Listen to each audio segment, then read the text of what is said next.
Praise the Lord, everyone. March 27th. Spiritual vision through personal character. In Revelation 4, verse 1, we read, "Come up here, and I will show you things which must take place." A higher state of mind and spiritual vision can only be achieved through the higher practice of personal character. If you live up to the highest and best that you know in the outer level of your life, God will continually say to you, "Friend, come up even higher." There's also a continuing rule in temptation which calls you to go higher. But when you do, you only encounter other temptations and character traits. Both God and Satan use the strategy of elevation, but Satan uses it in temptation, and the effect is quite different. When the devil elevates you to a certain place, he causes you to fasten your idea of what holiness is far beyond what flesh and blood could ever bear or achieve. Your life becomes a spiritual acrobatic performance high atop a steeple. You cling to it, trying to maintain your balance and daring not to move. But when God elevates you by His grace into heavenly places, you find a vast plateau where you can move about with ease. Compare this week in your spiritual life with the same week last year to see how God has called you to a higher level. We have all been brought to see from a higher viewpoint. Never allow God to show you a truth which you do not instantly begin to live up to, applying it to your life. Always work through it, staying in its light.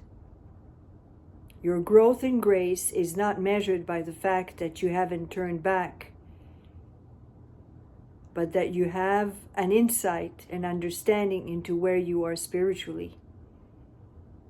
Have you heard God say, "Come up higher"? Not audibly on the outer level, but to the innermost part of your character?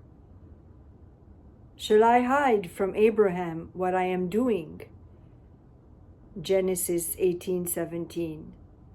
God has to hide from us what he does until, due to the growth of our personal character, we get to the level where He is then able to reveal it.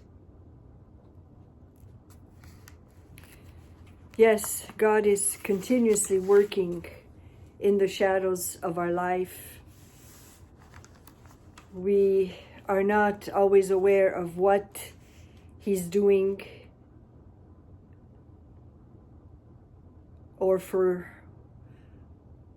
what reason. But we must trust that it's for our benefit. It's for our growth.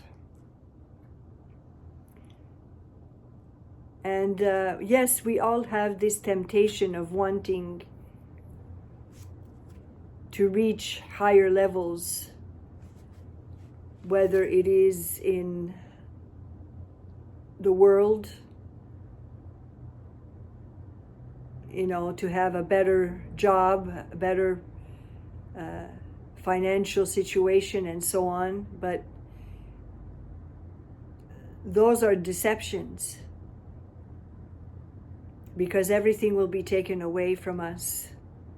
We must not focus on reaching those levels.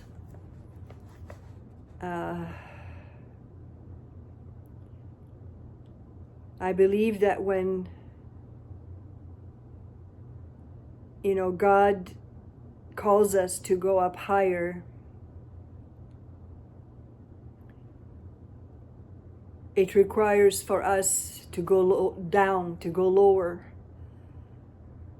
to submit, to confess that we know nothing, that we are nothing. You know, when he revealed this to John, come up here and I will show you things which must take place. By then, John was like in his 90s. He had gone through many, many trials. And he was the most faithful disciple of Jesus. So it took all those years for God to be able to say, I'm going to reveal this to you. He chose John to write the book of Revelation. But he prepared him for 90 years almost. So we don't always understand where we're at. But it's to continue to walk, even though we have no idea where we're going, what is happening, even though every step we take seems like we're not moving forward at all. Don't be deceived by that. It's not true. The enemy wants you to believe that, but God is with you always, and you are moving forward, whether you realize it or not. And it's only when you look back, like it says, you know, take a look at your life last year. Haven't you progressed? Haven't you come up higher from where you were a year ago? I know I have. I know I have. And I recall that precisely a year ago, I went through severe sickness in my body. For 3 months, I had to quit my job because of my sickness. I had no income for 3-4 months, but I trusted. I trusted God. And now, a year later, I see where I'm at. I have a better job than where I was. And I have grown spiritually. I've matured spiritually. I've let go of many things that I was still holding on to, and I know that I still have to let go. It's not necessarily, outer things. Those are easy to give up. Those I did when I first came to Christ. Stop smoking, drinking, going to theaters, being in secular relationships. And so though the outer things, even in my appearance, but it's what's inside that is the hardest to give up, on the level of your emotions, on the level of your attachments with people. And that must also be put to death.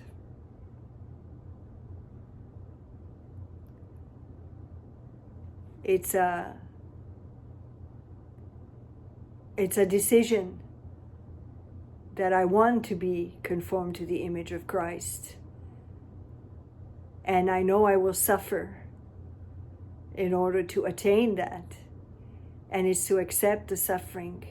Many say they want the cross, but they don't want what comes with it. They don't want to suffer. They don't want to endure the pain. They want to get the reward right away without having to pay for it, without having to deny many things, sacrifice many things. And that's why those word of faith movements and name it and claim it gospels are so popular. Because they focus on what you want, what makes you happy. They don't talk about the suffering of the cross, the dying of Jesus that you're carrying. They don't talk about you being conformed to his image. They're talking about you being healthy and wealthy and living a rich, comfortable life like movie stars. That has nothing to do with Jesus. Those people don't know Jesus. So be careful, my friends. And remember that when it is God that elevates you by his grace into heavenly places, you come to a place where everything becomes smooth and moves with ease. There is no struggle. There is no friction,